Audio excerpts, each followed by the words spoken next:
5 তারিখ আমাদের পল্টনে সারা দেশের যে কর্মসূচি আগে থেকে ঘোষণা করা আছে, পল্টনে একটা বড় ধরনের সমাবেশের আয়োজন আমরা করেছি। বিকাল 3:30টায় পল্টনে অনুষ্ঠিত হবে 11 দলের উদ্যোগে। জেলা প্রশাসন নিয়োগ এবং কর্পোরেশন সাহিত্য শাসন প্রতিষ্ঠানে দলীয় লোকদেরকে, যেগুলো চিহ্নিত দুর্নীতিবাজ, তাদেরকে এখানে প্রোভাইড করা হয়েছে। কারণ হলো এগুলো টাকা পয়সার জায়গায়, ভালোভাবে কামানো যায়, তাদেরকে আবার এখানে এনে একটা নৈরাজ্যকর অবস্থা সৃষ্টি করা হচ্ছে। আর ব্যাংকিং খাত তো আপনারা জানেন, অর্থনৈতিক সংকট দিন দিন বাড়তেছে, দ্রব্যমূল্য দিন দিন অনেক বেড়ে গেছে, কারণ এগুলির ইম্প্যাক্ট কিন্তু সেখানে গিয়ে পড়ে। দুর্নীতি দমন কমিশন, মানবাধিকার কমিশনের দীর্ঘদিনের শূন্যতা, এখানে এই সাংবিধানিক পদের মধ্যে কোনো ধরনের পদত্যাগের পরে পুনরায় নিয়োগ হয়নি। সেটাই আমাদের সংস্কারের মৌলিক বিষয়ের মধ্যে অন্যতম ছিল, যেগুলো গঠন প্রক্রিয়াটা সংবিধান সংশোধনের মাধ্যমে করা, সংস্কারের মাধ্যমে করা। তো এই প্রেক্ষিতে আমরা যে কর্মসূচি দিয়েছিলাম, আপনারা জানেন 3 পর্বের কর্মসূচি সিলেটের সমাবেশের মধ্য দিয়ে 25 তারিখ, আমরা জুলাইয়ের 25 তারিখ শেষ করেছি। এই জন্য আমরা আজকে বসেছিলাম পরবর্তী কর্মসূচি আমাদের কি হবে।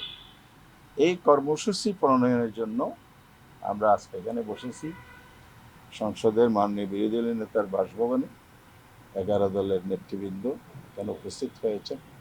আজকে কর্মসূচি যেটা প্রণয়ন করেছি, আগামী 3 তারিখ এখানে শীর্ষ বৈঠকে এটা ফাইনালাইজ হবে। আমরা খসড়া কর্মসূচি নিয়েছি, সেখানে ফাইনালাইজ হবে। 5 তারিখ আমাদের পল্টনে সারা দেশের যে কর্মসূচি আগে থেকে ঘোষণা করা আছে, পল্টনে একটা বড় ধরনের সমাবেশের আয়োজন আমরা করেছি। বিকাল 3:30টায় পল্টনে অনুষ্ঠিত হবে 11 দলের উদ্যোগে। শীর্ষ নেতৃবৃন্দ সেখানে বক্তব্য রাখবেন।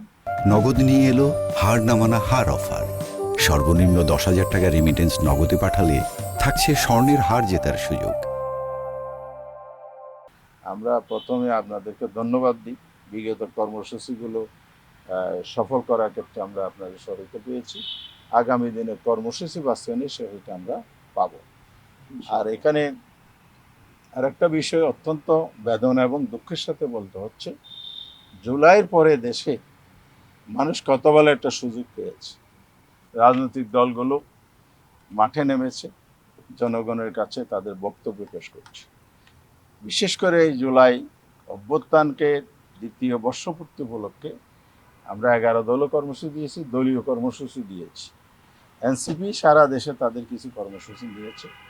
গত 2 দিন ধরে হবিগঞ্জ এবং সিলেট মিলে যে ঘটনা ঘটেছে, অত্যন্ত ন্যাক্কারজনক ঘটনা, খুবই নিন্দনীয় ঘটনা দুটো ঘটেছে। একটা শান্তিপূর্ণ বহরের উপর বা হামলা চালানো, আপনার যদি কারো বক্তব্য পছন্দ না হয়, দ্বিমত থাকে, আপনি জবাবে রাজনৈতিকভাবে মোকাবেলা করতে পারেন, কিন্তু রাজনৈতিক বক্তব্য বা কর্মসূচিকে সন্ত্রাসী কায়দায় মোকাবেলা, এটা হলো বিগত ফেসিবাদের পুনরাবৃত্তি। এর জন্য এই সরকার মানুষের প্রত্যাশা পূরণেতে ব্যর্থ হয়েছে, রাষ্ট্র এবং সরকার পরিচালনায় ব্যর্থ হয়েছে, এই মানুষের গণতান্ত্রিক অধিকার রক্ষায় ব্যর্থ হয়েছে, বরং সন্ত্রাস নৈরাজ্য সৃষ্টি করে ক্ষমতায় টিকে থাকতে চায়। এই জন্য আমরা আজকে এই বৈঠক মধ্যেও এটার জন্য একটা নিন্দা প্রস্তাব এনেছি। আমরা এখানেও আনুষ্ঠানিকভাবে প্রতিবাদ জানাচ্ছি। আজকেও ঘটনা ঘটেছে, আপনারা জানেন সিলেটে। এই ঘটনা কারা ঘটাচ্ছে একেবারে স্পষ্ট, যুবদল, ছাত্রদল, বিএনপির লেলিয়ে দেওয়া সন্ত্রাসীরা এগুলো করছে। আমরা সরকারের কাছে একেবারে স্পষ্ট দাবি করছি, অবিলম্বে এই ঘটনার জড়িতদেরকে যেন গ্রেপ্তার করা হয়, তাদেরকে আইনের আওতায় আনা হয়, এবং দেশবাসীর প্রতি আহ্বান হচ্ছে সরকারের জনবিরোধী এ ধরনের কর্মকাণ্ডের বিরুদ্ধে যেন জনগণ ঐক্যবদ্ধভাবে প্রতিরোধ গড়ে তোলে, প্রতিবাদ জানায়, সে আহ্বান আমরা জানাচ্ছি।